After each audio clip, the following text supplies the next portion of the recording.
میں ترقی کر رہا ہوں لیکن میرے آس پاس والے خوش بھی ہیں کہ نہیں. کچھ لوگ کسی نہ کسی وجہ سے سمہاؤ ترقی تو کر جاتے ہیں مگر اتنے لوگوں کو توڑ چکے ہوتے ہیں, کسی کی ٹانگ توڑی, کسی کا پیر توڑا, کسی کے کندھے پہ پیر رکھا, کسی کو باہر نکالا اور آپ پہنچ گئے اوپر. تو یہ پائیدار ترقی نہیں ہے. سارے لوگ آپ سے ناراض ہیں اور اللہ نہ کرے جب آپ پھر نیچے آئے تو کوئی ہاتھ پکڑنے والا بھی نہیں ہوگا. ترقی یہ ہے کہ آپ ہاتھ پکڑ کے آگے بڑھ رہے ہیں اور آپ کسی اسٹیج پر پہنچے تو آپ یہ دیکھیں کہ آپ کے ساتھ 4 لوگ اور بھی ترقی کیا کہ نہیں. یعنی میرے ساتھ جنہوں نے کام شروع کیا تھا وہ بھی اوپر گئے کہ نہیں. یعنی میرے اگر 10 گریڈ بڑھے تو ان کے 5 بڑھے کہ نہیں. اور مجھے لگ رہا ہے میں اکیلا 10ویں میں پہنچ گیا, نیچے والے ساتھی سارے سب چھوڑ گئے. تو دس از ناٹ ترقی, یہ آپ کو برباد کر دے گی اور پھر آپ کسی اور میدان میں ترقی نہیں کر سکیں گے. ہم نے تو امیر اہل سنت سے, دعوت اسلامی سے یہی سیکھا اپنے بڑوں سے کہ آپ دوسروں کو آگے بڑھائیں, آپ کو آگے بڑھنے سے کوئی نہیں روک سکتا. اور یہی فارمولا اگر کمپنیز میں ہو جائے, یہی فارمولا فیملی میں ہو جائے.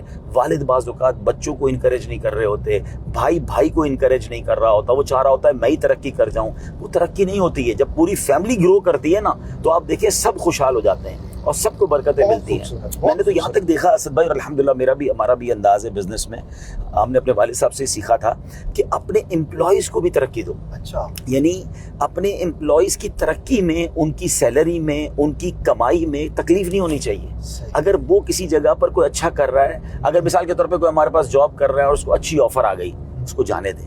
وہ چاہتا ہے میں اپنا بزنس کروں, اس کو تھوڑا اور سپورٹ خوشی سے جانے دیں. اس کو وہ نہ کہیں کہ ہم تم کیسے جا رہے ہو. اچھا پھر اگر پاسبل ہے تو اپنی کمپنی میں اپنے کچھ اچھے امپلائیز کو پارٹنر بنا لیں. تو اب دیکھیں میں نے ایک چیز سیکھی ہے, ہاں میں الحمدللہ ہمارے ٹریول میں ایسا ہم کرتے ہیں. میں اس کی وجہ بتاتا ہوں. دیکھیں 2 چیزیں ہوتی ہیں, امپلائی ہوتا ہے, پارٹنر ہوتا ہے. جب امپلائی کو یہ پتا چل گیا نا کہ اس کمپنی کی ترقی میں میرا بھی بھلا ہے تو اب آپ سوئے ہوئے ہوں گے, وہ کام کر رہا ہوگا, وہ آپ کو جگا کے رکھے, اور یہ کریں. اچھا اس سے فائدہ کیا ہوگا, جیسے ہم جیسے لوگ ہیں, مجھے کئی لوگ ملتے ہیں, چلے یہ ایک فارمولا کام آئے گا کہ جو لوگ چاہتے ہیں کہ اپنے کمائے ہوئے پیسے سے انجوائے کریں. اپنے بزنس تو ہے لیکن وہ چاہتے ہیں ٹریول بھی کریں, لیکن وہ ٹریول نہیں کر پاتے, وہ فیملی کو ٹائم نہیں لے گا, تو کہتے ہیں ہمیں بیٹھنا پڑتا ہے بزنس پہ. تو اس کی وجہ یہ ہوتی ہے کہ ان کو, بعض لوگوں کو اپنے امپلائیز پہ بھروسہ نہیں ہوتا. اور جب اپنے امپلائیز پہ بھروسہ نہیں تو ان کو ہر وقت خود پریزنس, وہ سمجھتے ہیں شٹر بھی میں کھولوں اور بند بھی میں کروں.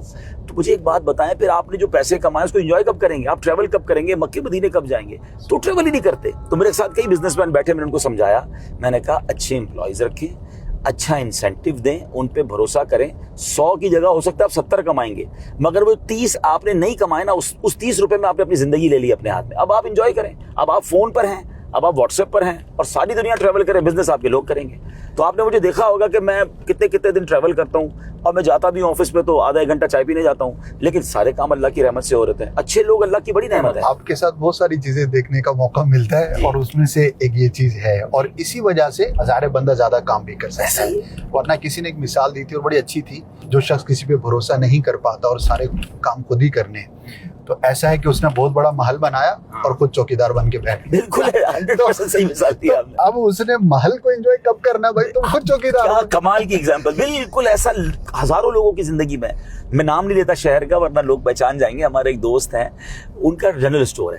اچھا اسد بھائی ماشاءاللہ کروڑ پتی ہے, اور میں جب بھی جاؤں نا رات کو 2-3 بجے بھی تو ان کے جنرل اسٹور پر بیٹھے ہوں. اچھا مجھے بلاتے ہی رات کو 2 بجے تھے کہ آپ حضرت کبھی آئے نہ چاہے, تو میں کہا گھر کب جاتے ہو؟ کہتے بس 4 بجے گھر جاتے ہیں اور صبح سے ایک بھائی آ جاتا ہے. پھر میں نے ایک بار ان کو بلا لیا, میں نے کہا مجھے آپ سے بات کرنی ہے. بال بھی سفید ہونے لگ گئے تھے. میں نے کہا ٹریول کتنا کیا؟ کہتے ٹریول کہاں سے کریں, کام ہی اتنا ہے. اچھا اتوار والے دن بھی کام ہے. اب یہ اسٹور والے کام جو ہوتے نا, میں نے کہا اللہ کے بندو اس لیے پیسے کمائے تھے. تو بولے پاسبل کیسے؟ پھر میں نے ان کو اپنی مثالیں دی. میں نے کہا اب تھوڑا سا پلان کریں. اچھا اب تو یہ باتیں تو میں اس وقت کرتا تھا جب یہ سسٹم کم آئے تھے, اب تو ٹیکنالوجی اتنی آ گئی ہے. اچھا اگر کسی کو لگ رہا ہوگا عبدالحبیب بھائی کا فارمولا, ایسا نہیں ہے. دنیا کے سارے بڑے بزنس, کیا ملٹی نیشنل کمپنیوں کا CEO ہر برانچ پہ جا کے کھڑا ہوتا ہے. 500 آؤٹ لیٹس کھل گئے فوڈ جو ہے وہ چینز کے, تو کون مالک کون ہے پتہ ہی نہیں ہے. سارا سسٹم چلا رہا ہے. تو یار اس پر خرچہ کریں اور اپنے آپ کو ایزی کریں, اور پھر وہ چوکیداری سے نکلیں اور اس محل کے اندر جائیں جو اللہ نے نعمتیں دی ہیں, اس کو انجوائے کریں. پنجابی میں ایک جملہ ہے, کم کریانا نہ کتے آنا نہ کتے جانا.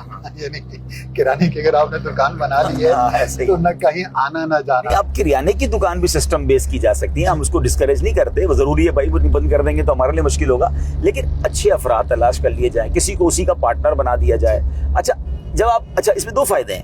صرف انجوائے کرنے کے لیے نہیں ہوتا. اگر آپ بزنس انہینس کرنا چاہتے ہیں, ایک ملٹی ٹاسکنگ والی بات آ گئی, آپ چاہتے ہیں کہ آپ کے 3 کاروبار ہو جائیں, آپ چاہتے ہیں کہ آپ 3 کام, دینی کام کر لیں یا دنیاوی کام کر لیں, تو اس کے لیے اپنی پریزنس کم اور ٹیکنالوجی اور سسٹم اور بھروسہ زیادہ رکھنا پڑے گا.